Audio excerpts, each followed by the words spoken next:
If you've got a vintage cassette deck and it's a bit like this one, and you're trying to get your bits and pieces off and you find that your pinch roller looks like this one, this has had a bit of a hard life. Nothing wrong with the rubber, except for the fact it's got a whopping great big dent in it. Well, this is what you can do.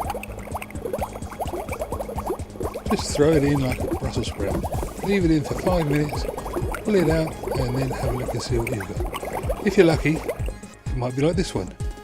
Look at this now. Absolutely gorgeous. Well, that's to say, it's about 95% there. But it's a lot better than it was. Catch you on the other side. Like, subscribe, see if you can get some comments. Thank you very much. Catch you later. Bye bye.